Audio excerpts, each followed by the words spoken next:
그래서 말씀의 제목, 선교 여정에 함께 하시는 주님. 첫 번째는 위로하신다. 사람이 어떤 때 가장 옆에 사람을 고마워하느냐? 위로해 줄 때라는 거죠. 위로해 줄 때. 어떤 그런 말이 있어요. 제가 저도 혈기가 왕성하고 넘칠 때, 물론 지금도 뭐 넘치지만은, 화가 났을 때 위로한답시고, 이렇게 하면 안 된다 그래요. 내빌레뚜라는 거죠. 가만히 냅두고 슬퍼하고 있을 때 위로해야지, 화가 날 때 하면 도로 자기가 그런 게 아니고, 위로는 슬퍼하거나 낙담해 있을 때, 아니면 사기가 너무 가라앉아가지고 살 소망이 없다고 이렇게 할 때 위로해 주는 게 아주 중요하다. 그래서 파라칼라, 그래서 바로 옆에서 옆에 가만 앉아 있어 주는 것도 내담자, 우리 정신의학 계통 그리고 상담학에서 내담자가 있습니다. 상담을 하러 오는 사람을 내담자라고 해요. 그러면 옆에 앉아서 가만히 있어 주는 게 처음에는 어떻게 오셨어요? 안 물어봐요. 가만히 앉아 있는 거예요. 그러면 자기가 이제 실컷 답답하겠죠? 그런 말을 주저리 꺼내서 얘기 다 하는 거예요. 그렇게 하게 만드는 것이 가장 상담을 잘하는 사람이래요. 자기가 왔으니까 자기 할 말이 있어 왔겠죠. 우리 의사 선생님들도 명의들은 물론 이제 옛날 명의들은 딱 보는 순간 혈색을 보고 어허 화장실 못 가서 왔구나 딱 맞춰요. 에이 그러면 뭐 감홍시 먹지 말고 뭐 딴 거 먹어 뭐 이런 거 얘기하겠죠. 그래서 딱 보면 이제 눈에 좀 울고 온 눈치가 있을 수가 있어. 그럼 근심이 있어가지고 좀 울고 왔네 이러면 와 신통방통하든지 이래 되게 그렇게 되는 거예요. 그런데 하나님 입장에서 이제 위로가 얼마나 사람들을 살리고 초대 교회 또 하나님의 선교회 하면서 중요한지가 나오게 되는 장면이에요. 그래서 바울은 제 아들을 불러 앉혀놓고 옆에 앉혀놓고 세세 한 명 한 명당 고민도 들어주고 위로해 주는 거예요. 아이고 집에는 어디서 왔어요? 저는 곤양에서 왔는데요. 집에는 자해에서 거기는 어땠던가요? 아이고 살기 얼마 했던지 우리 학교 때 공부도 안 가르쳐갖고 너무 서럽더라. 이 말도 많더라고요. 저보다 몇 살밖에 안 많은데 중학교도 좀 못 다니고 고등학교도 안 시킨 분들이 많더라고요. 그래가지고 막 한 번씩 저랑 얘기하다 보면 그때 엄마가 나 공부 안 시켜가지고 그런 얘기를 넋두리들 하시는 경우를 들어봤어요. 저는 육지에서 왔으니까 상상도 못할 얘기예요. 왜 공부를 안 시켰지? 당연하게 생각하는데 이제 여기는 이제 배가 있어야 밖으로 나가잖아요. 이제 그러다 보니 이제 그런 애로점이 여기는 있었던 거죠. 특수사항들이. 그러면 위로가 뭐냐? 아유 그것도 뭐 이런 것보다는 아유 그러셨구나 하고서 위로해 주는 걸 바울이 잘했던 것 같아요. 권하다. 우리가 뭘 권면하고 이렇게 해 조언해 주는 이런 의미가 아니고 이 20장에 사용된 권하다는 예수님께서 또 다른 보혜사를 너에게 보내줄 테니 너희를 도와줄 거야. 그는 보혜사야 위로자야 라고 했거든요. 그거랑 같은 단어를 쓰고 있어요. 그래서 위로자, 위로했다는 뜻이에요. 마게도나를 자기는 갔습니다. 그리고 헬라로 갔습니다. 그리고 석 달 동안 3절에 있다가 배 타고 수리아로 가게 됩니다. 수리아라는 지역으로 가요. 유대인들이 자기를 해치려 공모함으로 마게도나를 거쳐 돌아가기로 작정합니다. 하나님의 선교를 막는 일이 없으면 좋겠지만 막는 일이 생기죠. 진짜 사탄 마귀도 똑똑합니다. 그 사람의 약점을 집요하게 잘 알고 그걸 이용해서 믿음 생활 가급적 못하도록 막아 세웁니다. 옛날에 이제 우리 최 집사님이 지금 와 계시지만은 옛날에 눈이 안 좋으실 때는 아이고 뭐 보여야지 뭘 하지 이제 이게 핑계거리가 됐지요. 근데 이제 잘 보이잖아요. 그렇게 아이고 이제 성경도 제가 보러 하니까 보고 이렇게 지난주 한번 봤습니까? 못 봤네요. 자 이번 주에 한번 보세요. 한 번만 보고 오시면 돼. 그럼 약속 지키는 거죠 뭐. 그런 것처럼 하나님께서는 하나님의 선교를 막는 지금 딱 막았어요. 뭐야? 유대인들이 사도 바울을 해치려고 잡아 죽이려고 작전을 짜고 있는데 그것 때문에 마게도나를 거쳐갖고 오히려 돌아가기로 했는데 그것이 도리어 선교에 도움이 되는 겁니다. 그래서 하나님은 하나님의 선교를 막는 사탄 마귀의 계획을 더 미리 아시고 다른 길도 여신다는 거예요. 그래서 선교 여행을 주님은 함께 또 하고 계십니다. 두 번째 4절에 나온 거예요. 동력자들이 많아졌어요. 4절 아시아와 아시아까지 함께 가는 자는 베레아 사람 부로의 아들 소바드, 데살로니가 사람 아리스다고, 세군도, 더베 사람 가이오, 디모데, 아시아 사람 두기고, 드로비모 많은 사람이 나오지요. 예, 전에는 항상 바울이 신라로 가든지 아니면 디모데로 가든지 혼자 가든지 이렇게 선교 여행을 갔습니다만은 오늘 여기 나오는 사람들은 최소 6, 7명이 나와서 같이 가게 됐습니다. 왜 그렇게 됐느냐? 하나님이 외로워하지 말라는 거예요, 여러분. 여러분의 신앙생활에, 신앙 여정에 혼자 하면 처음에는 잘할지 모른다 했잖아요. 그러나 길게 할 수는 없어요, 신앙생활에. 옆에 보고도 알고 저분 보고도 신앙생활 잘할 수 있지만 혼자 하면 독불장군 없어요. 독불장군 없어. 같이 해야 믿음생활 잘할 수 있어요. 하다못해 우리 가정 단위가 혼자 아니고 둘이 만나서 결혼해서 살잖아요. 그게 가정인데 하나님이 가장 좋지 않다고 생각하는 게 뭐냐? 남자가 혼자 있는 걸 좋지 못하게 생각해요. 그래서 독처하는 게 좋지 못하다고 해서 여자를 남자 갈비뼈 하나 뽑아가지고 만들었어요. 목사님 지금도 그럼 되나요? 저는 잘 몰라요. 왜냐하면 그건 하나님의 영역이라서 제가 그걸 몰라. 근데 성경에는 제일 처음에 아담을 만드시고 아담이 혼자 있는 게 외로워 보여가지고 아담이 오늘 말하면 마취를 한 거죠. 마취하고 갈비뼈 한 개 빼가지고 그걸 근거로 해서 여자를 만들었어요. 남자로부터 나왔다고 해서 여자예요. 이름이 여자. 그래서 하와가 탄생된 거에 된 겁니다. 그래서 외로워하지 말라는 거예요. 동력자들이 숨어 곳곳에 많이 있다는 걸 알 수가 있어요. 지난 주간에 우리 사모가 서울에 한번 다녀왔는데 어렵고 힘든 교회들 한 5천여 명 정도로 교회 사람들이 모여가지고 서울에 제일 큰 교회를 할 수 있는 사땡교회가 있어요. 그 교회에서 몇천 명이 모여서 모임을 한 거예요. 다 밥 사주고 잘 숙소 제공해주고 뭐 이런 거 했는데 취지가 뭐냐? 코로나로 인하여 지쳐있고 많은 교회들이 지금 힘든 상황이니까 힘을 내자 그런 겁니다. 힘을 내자. 힘을 내는데 그래갖고 힘받고 간 사람들도 있겠죠. 한번 섬 낙도 이런 데 살다가 여기서 여지역은 저기 고성 있죠. 거기 사람이 이제 다리야 차 한 대 받았다네. 차 몇 대를 걸었거든요. 3천만 원이 넘는 차예요. 차 몇 대, 노트북 몇백만 원짜리 몇백 대 이런 식으로 걸어가지고 다 사람들 나눠주고 그렇게 했어요. 외로워하지 말라는 거예요. 하나님을 바라보고 믿음 생활하는 교회가 있고 성도들이 있다. 자, 그 얘기를 하고자 하는 겁니다. 그런데 이런 사람들이 이 바울과 같이 동역하려고 같이 가려고 하는 이유가 뭘까요? 뭘까요? 하나님이 일에 진심이면요. 하나님께서 돕는 자를 항상 같이 하게 해주세요. 혼자 하는 게 꼭 좋은 게 아니거든요. 혼자 하다 보면 백지장도 맞들면 낫다. 이게 상당히 가볍습니다. 이게. 가벼워. 근데 이걸 제가 이렇게 떨어지죠? 안 돼, 이거 무거워. 백지장도 맞들면 나은 거예요. 무슨 말을 하고자 하는 겁니까? 돕는 자, 내 혼자 아무리 잘나가고 똑똑한 사람도 혼자 살 수는 없어요.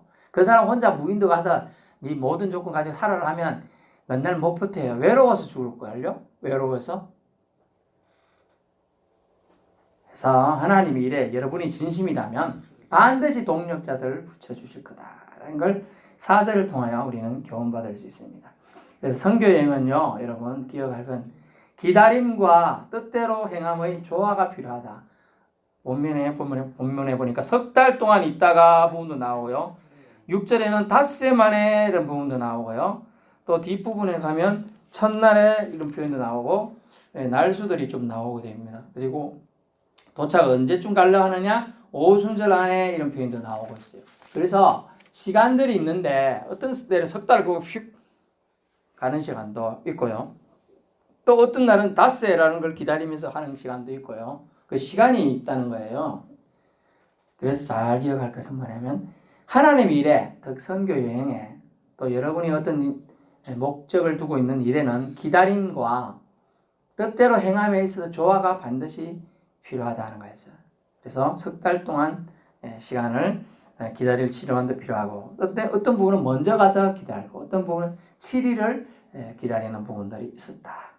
이런 걸 기억하는 건 뭐냐면 그 시간들이 뭔가를 향하는 시간들은 시간이 유익하고 우리가 소풍이 내일 모레다 기다리지는 거예요. 여러분 소풍 안 갔는데 소풍 한번 가긴 가야 되는데 소풍 가던 날은 기다리실 거예요. 또 여러분은 뭐 소풍 가면 이해 못하신 어르신들이 있으니까 어르신들 예전에 코로나 전에는 어르신들 노인 뭐 이렇게 경로당에서 이렇게 놀러도 가고 했지요. 제주도 가고 했다면서요. 제주도 가고 저기 어디 한번 관광버스 빌려가지고 대절해가지고 빙빙 돌고 오죠. 이제 그런 거 하는 것처럼 했다는 거죠. 그런 거 하는데 이제 기다림이 시간 낭비가 아니라 유익함을 위해서 뜻대로 하나님의 뜻을 발견하고 깨닫는 시간으로 삼아야 한다는 거예요. 이걸 그냥 보면 우리도 맹숭맹숭 보내면 아이고 어이구 또 주일이네 아이고 또 주일이네 이렇게 됩니다. 근데 이걸 기다리면서 기다리는 사람은 아주 중요하죠. 매년 우리나라 같은 경우는 수능 시험이 1년에 한 번 있죠. 물론 다른 나라 2번 있는 나라도 있습니다만 그 한 번을 위해서 재수하는 제 조카들도 지금 2명씩인 조카들도 있고 아는 뭐 이렇게 성도들도 3-4명씩 있는데 재수하는 애들 1년 내내 기다리죠. 그걸 위해서 계속 기다리는 거예요. 그 제 친구 한 명은 시험 치기 전날 너무 긴장해가지고 밤새가지고 시험 못 치는 애도 있고 너무 긴장해 술 한잔 먹고 자가지고 시험 못 치러 와야 있었다 했죠. 제 친구가 저때 제가 공부할 때 그랬어요. 시험 칠 애가 안 온 거야. 그런 황당한 일들이 예전에 많았어요. 누가 뭐 시계가 제대로 작동하는 것도 아니고 너무 긴장해 버리니까. 그래서 하나님의 선교, 제가 하나님 거창하게 말했으면 어떤 일을 하더라도 기다리는 시간이 꼭 나쁜 것만은 아니다라는 걸 알 수 있어요. 그래서 7절 그 주간의 첫날이라는 단어에 주목할 필요가 있어요. 안식일 다음 날을 첫날이라고 합니다. 그래서 근데 이 날이 이제 오늘날 주일로 정착하게 되었어요. 정착하게. 초대교회는 언제부터인가 안식 후 첫날 모임이 활성화되었습니다. 그래서 그 날은 뭐냐? 예수님 부활을 기념하는 날을 첫날이라 그랬죠. 예수님 부활을. 그래서 주일을 기념 삼아 주일이 뭐냐? 주인 주자 날 일자를 써서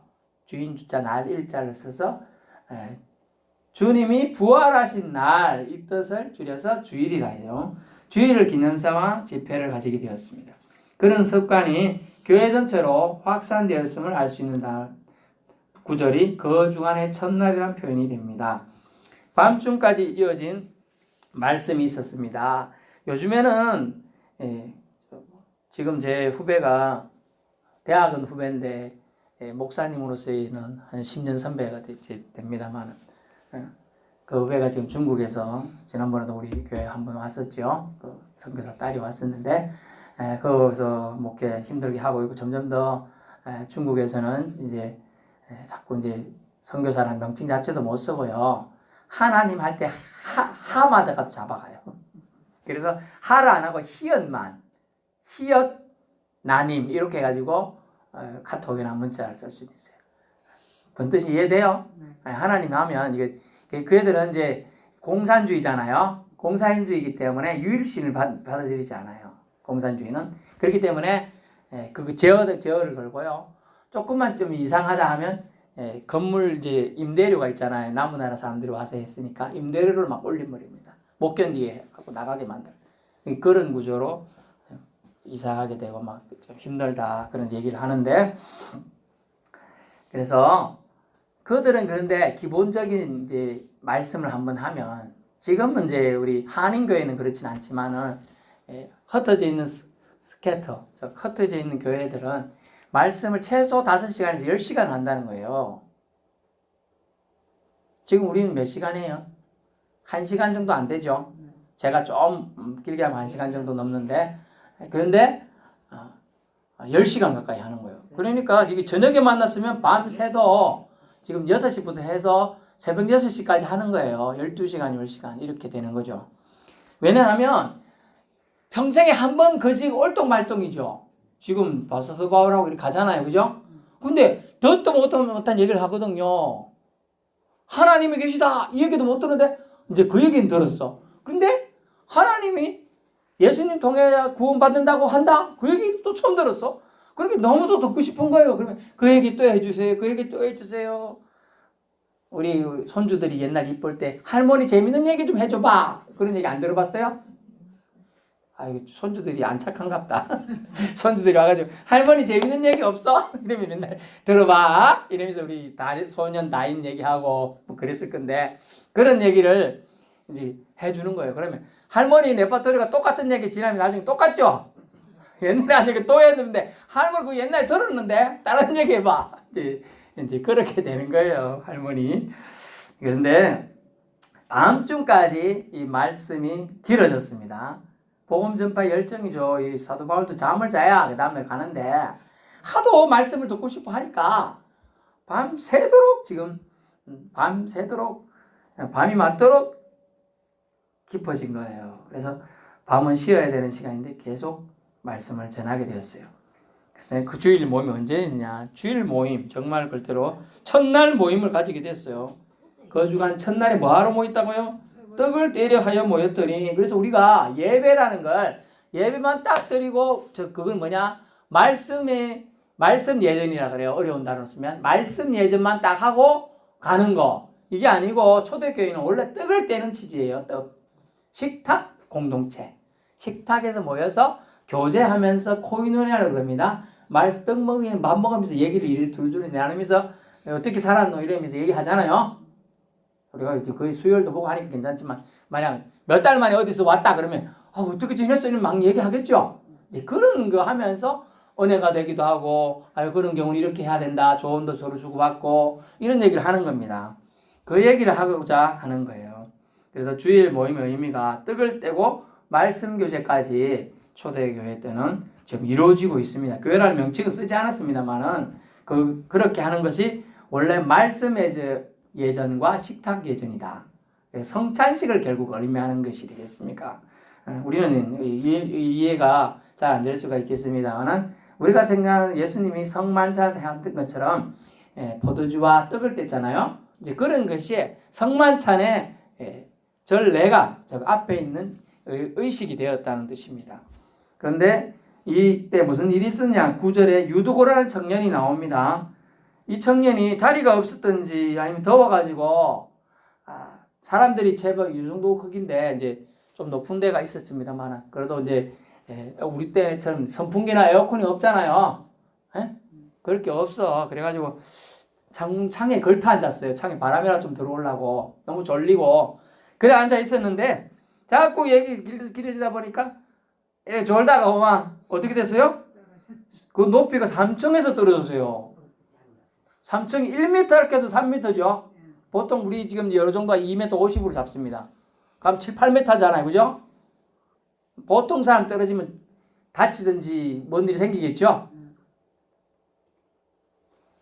졸다가 떨어지면 대부분이 자 여기 창이 있어요. 자 내가 뛰내릴게 하면 정신 차리고 뛰내리면 다리부터 내립니다. 그래 다리가 부러진다 하겠죠. 근데 졸다가 떨어지면 뭐부터 떨어지게요? 머리부터 대부분 떨어지. 머리가 제일 무거우니까 머리부터 떨어집니다. 그런데 말입니다. 그런데 하나님이 어떻게 이 식탁 공동체, 말씀 공동체를 돌보셨는지를 이 구절을 통해서 알 수 있어요. 그가 떨어졌는데 사람들이 막 수군수군해요. 사람들이 수군수군해요. 사람 3층에서 떨어졌다. 어찌됐지 사람이 떨어졌나 봐. 막 집에 뛰내려가요. 이렇게 보니까 죽었는지라. 기절했는지라 이게 아니지요. 죽었다는 뜻이에요. 죽었다. 그래 여러분 사도행전 누가 썼어요? 누가 썼어요? 사도행전 누가가 썼어요. 그래서 누가 직업이? 의사니까 제일 먼저 아마 내려갔지 않느냐 확인했는데 숨도 안 쉬는 거예요. 그래가지고 사람들이 아니 은혜 받으러 왔다가 하나님 말씀 들으러 왔는데 사람이 죽었으니 난리 났죠. 아이고 얘가 옆집 사는 누구 아들인데 어쩌면 좋겠노. 괜히 데리고 왔다. 그 집 할매가 나한테 뭐라 하겠네. 걱정되죠 이제. 안 돼요? 이제 여러분 집에 자식이 아니라서 간다. 옆집 자식인 줄 알마니까 그래야 안 됩니다. 10절 바울이 내려가서 어떻게 했습니까? 그 위에 엎드려 그 몸을 안고 말합니다. 떠들지 말라. 생명이 그에게 있다 하고. 아멘. 사람이 은혜의 말씀 들으러 왔다가 너무 피곤해가지고 졸려가지고 떨어져서 죽었는데 보통 그 정도 높이면 목이 부러졌든지 팔다리가 부러졌든지 뭐가 부러졌는데 희한하네. 바울이 와가지고요. 여러분이 지금 3층에 떨어져 있는데 와가지고 이렇게 몸을 떨어져 있으니까 안고 살펴보는 거예요. 의사랑 다른 사람들 다 죽었다 하는데요. 아이고 죽었는 것 같다. 어쩌면 죽었노 이러는데 두들지 마. 우리나라 말로 뭐예요? 부정탄 말하지 말라고 지금 그러는 거예요. 입방정 떨지 마세요. 그래서 말 조심해야 돼요. 심지어 의사가 와서 진단 내렸다 해도 말 조심해야 돼요. 하나님은 어떻게 역사할지 몰라요. 죽었어요. 유두고는 청년은 죽었다니까요. 지금 죽었는데 바울이 내려가잖아요. 제자들을 위로하던 이 바울의 그 열정에 하나님께서 함께 하셔서 그 위에 엎드려가지고 그 몸을 안았습니다. 여러분 같으면 죽은 시체다 생각하면 안겠어요? 나무 자식인데 신체인데 안아주겠냐고. 내 자식 그때만 아유 아들 까면 안겠죠. 나무 자식인데 나무 자식 시체라니까. 지금 죽었다니까. 3층에서 뛰내려 가려고 아무 빨리 뛰내가도 10몇 초는 걸리죠. 3층에서 내려가니까야. 계단 따로 내려간다 해도 엘리베이터보다는 빨리 뛰내려간다 해도 10몇 초는 걸려요. 10몇 초는. 근데 이래 안아주는 거예요 지금 사람을. 그게 열정이고 사랑입니다. 위로하는 모습이에요. 여러분은 다 죄로 인하여 다 죽을 수밖에, 유도구처럼 다 떨어진 거예요 지금. 근데 주님이 그 날개 그늘로 다 지금 품어서 사탄 마귀는 죽었다고 지금 옆에 떠들고 있어요. 그런데 주님이 사랑의 날개로 딱 덮으시고 뭔 소리 하노? 생명이 있다라고 지금 말씀해요. 여러분 주 안에서 여러분에게 생명이 있는 줄로 압니다. 네, 여러분에게 생명을 주신 거예요. 그래서 그 청년이 살아났어요. 생명이 그에게 있다. 생명 존중 생각이 지금 바울에게 있음을 알 수가 있어요. 수많은 여행지, 수많은 사람들을 겪었겠지만은요, 한 영혼의 생명도 아낄 줄 아는 마음이 바울의 이 행동과 말에 담겨 있습니다. 신자들이 이번 좀 재갈 물릴수록 더 은혜롭다는 말이 등장할 정도입니다. 왜냐하면 우리 한국 교회 기독교인들을 비방하는 말 중에 뭐가 있습니까? 기독교인이 신자들이 물에 빠져 죽으면 입만 동동 뜬다. 아니 물에 빠져 죽었는데 입은 떠 있대래. 하도 말만 잘해가지고 창피한 얘기인데, 아니 죽었으면 같이 죽고 말해야 되는데 입은 떠가지고 그래도 나는 살았다고 말한다네.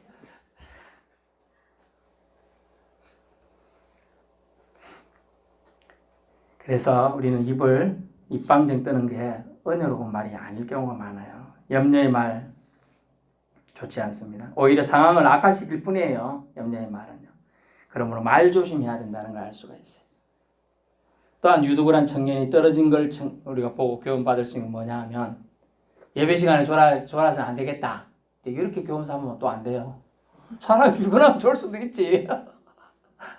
안 그래요? 졸 수도 있어요. 졸 수도 있어. 하지만 제가 여러분에게 드리는 말은 위험한 자리, 위험한 장소에 안 앉는 게 중요하잖아요. 아무리 말씀을 듣고 싶어도 자기가 그런 데 앉았으면 나 졸린다. 좀 내려갔다 오든지 이렇게 해야 돼요. 다시 말하면요. 여러분이 가는 장소, 머무는 장소, 심지어 모든 통행하는 장소들이 안전하길 바랍니다. 아멘. 위험한 자리에 있었고 사고 개연성이라는 단어를 씁니다. 법률용어로. 사고 개연성 있는 자리에 여러분 있으면 안 돼요. 자, 얘기를 할게요. 가끔 공사장이나 지나갈 때가 있죠. 위에 이렇게 뭐가 쳐져 있는 데는 그래도 좀 떨어질까 봐 겁이 나는데 아무것도 안 하고 그 매달려서 일하는 사람들 보면 저 왠 떨어질 것도 같고 뭐가 낙하물 떨어질 것도 같죠. 실제로도 많이 떨어진다고 합니다. 그 갖고 있던 소지품을 그 사람들이 벤치 하나를 들고 있어요. 하고 떨어뜨리면 저 높이 10m, 20m, 10층 높이 떨어지면 그 가속도부터가 얼마나 크게 떨어지겠습니까? 실제로 어딘가 유튜브에 보니까 그런 게 떨어졌는데 차 지붕에 떨어져 차가 박살이 났어요. 그 요만한 게 날아가 툭 떨어지는데 근데 옆에 애들도 학교 가다가 또 사서 가고 있었어. 애들 안 맞은 게 다 살아. 정말 하나님 보호하심이에요. 애들은 안 맞고 차가 중앙으로 지나가는데 차 중앙 쪽으로만 떨어져가지고 많이 떨어졌더라고요. 팬들이. 여러분 위험한 자리 여러분이 꼭 지나가야 한다면 정신을 차리고 집중해서 빨리 잘 지나가야 돼요. 부주의했어요. 그 청년은 부주의했어요. 졸았다는 게 부주의한 겁니다. 사고 개연성 있는 자리에 앉아 있었어요. 이것이 안전불감증이죠. 피곤하면 이런 일들이 사실 많이 생겨납니다. 그래서 추락사한 거예요. 하지만 하나님의 은혜로 성령의 일하심을 방해하는 사탄 마귀 그것에 성령의 은혜로 다시 그 청년을 살려주시는 거예요. 그래서 위로자란 말을 1절부터 쓰고 있는 이유가 위로하셨다, 권면한다, 권한다는 말이 위로한다는 뜻이에요. 죽었으면 위로가 되겠습니까? 안 돼요. 다시 위로하시기 위해서 하나님 살려주게 되는 장면이 되겠습니다. 11절 바울이 다른 경우처럼 기도했다는 말 이런 건 없습니다. 왜냐하면 베드로가 누가 또 병 걸린 사람을 또 고쳐주는 장면이 나옵니다만은 그 사람은 병에 걸렸다 그래갖고 나은 케이스고 얘는 죽었다라고 이미 단정을 했잖아요. 근데 살려주셨잖아요. 그래서 바울은 그가 깨난 것까지 확인하고 한 것이 아니에요. 잘 보세요. 생명이 그에게 있다 하고 11절 그냥 올라가 떡을 뗍니다. 떼어 먹고 오랫동안 보나리 새기까지 이야기하고 또 밤새도록 이야기하고 떠납니다. 12절 사람들이 살아난 청년을 데리고 가서 적지 않게 위로를 받았더라. 여러분 유두근한 청년이 죽었는데 살아났다는 건 증거가 되죠. 증인이 되는 거예요. 하나님을 믿으니까 막 사고가 났는데도 불구하고 생명도 보호해 주시는구나. 아멘. 예. 그 전에 먼저 사고 안 나도록 조심해야 되는 건 사실 누구의 책임일까요? 우리의 책임인 거예요. 우리 자신들이 사실 조심해야 돼요. 조심하고요. 하나님의 은혜가 그 초대교회 선교 여행지에서 특별하게 임한 거예요. 사실은 이건 보편적일 수가 없는 얘기예요. 그죠? 그러므로 우리는 하나님의 위로가 그 장면에 있었다. 물론 우리도 특별한 경우에 그런 상황이 있으면 하나님이 보호해 주실 수는 있어요. 하지만 조심은 해야 한다는 걸 알 수 있어요. 올라가 떡을 떼고 믿음으로 선포합니다. 그리고 계속합니다. 계속 전도자, 강론자로서 밤새도록 이야기합니다. 그리고 떠나지요. 참 쿨한 행동이에요. 저 같으면 내가 살렸으니까 살렸는데 어쨌느니 저쨌느니 하고 소문 좀 내주시오. 생색 좀 낼 것 같은데 그리고 청년이 이봐 졸면 안 돼. 응? 졸면 큰일 나는 거야. 이렇게 충고도 하고 싶고 근데 그런 거 하지 않습니다. 조용히 하나님 은혜를 전하기만 했어요. 좋은 소식 전하는 자의 최고의 덕목이 무엇입니까? 조용히 말없이 은혜를 베푸는 거지요. 그래서 사랑은 받는 것이 아니라 주는 것이 받는 것보다 더 복되다라고 예수님은 말씀하셨어요. 사랑은 주는 거예요. 왜냐하면 내가 아니라 하나님이 덕이 자랑되어야 되기 때문에 바울은 자기가 안고 안아주면서 마음속으로는 기도 안 했을까요? 네, 마음속으로 이 청년이 죽음 여기 와서 말씀 듣다가 죽었다면 복음 전파에 방해가 됩니다. 뭐 이런 내용은 성경에 기록되어 있지 않습니다. 그냥 추측할 수 있잖아요. 사람이란 그죠? 청년이 죽었는데 지금 숨을 안 쉬는데 눈을 안 뜨는데 하지만 그의 진심 어린 마음을 하나님은 보시고 그 청년을 고쳐준 줄로 압니다. 12절 사람들이 소생한 청년의 위로를 받았다. 이적을 보여주게 된 겁니다. 믿는 자와 함께 하심의 위로가 이 장면에 있습니다. 16절 바울이 아시아에서 지체하지 않기 위하여 왜 그랬냐 하면은요. 이 오순절 안에 예루살렘에 도착해야 하고 예루살렘에 가야 될 이유가 예루살렘 교회가 많이 어려웠던 형편이었다고 합니다. 그때 당시에. 그래서 빨리 가서 예루살렘 교회에 도움을 주고자 한 것이라고 하네요. 하나님께서 허락하신 선교 여행의 시간에 불철주야 최선을 다했습니다. 이 사도 바울은요. 4시간이라 흡의하지 않고 최선을 다하는 전도사의 모습이 참 아름답습니다. 아름답다, 멋지다라는 칭찬은 최선을 다하여 주님의 사랑의 전달자에게 해당되는 덕목이지요. 이런 모습이 이런 칭찬을 사모해 보는 성도들 되시길 바랍니다. 바울은 오늘 마게도냐와 헬라 여정 가운데서 한 청년을 통하여 오히려 복음 전파에 방해가 될 수 있었지만은 그것은 하나님의 성령의 위로하심이 나타나고 또 자신이 위로자가 되어서 노력하는 모습을 통하여 하나님 은혜가 생명을 타고 다시 전해짐을 보게 되었습니다. 여러분이 위로자가 되고 위로자 되신 하나님, 즉 성령 하나님의 위로를 받고 또 살아가는 남은 인생이 되길 축원합니다.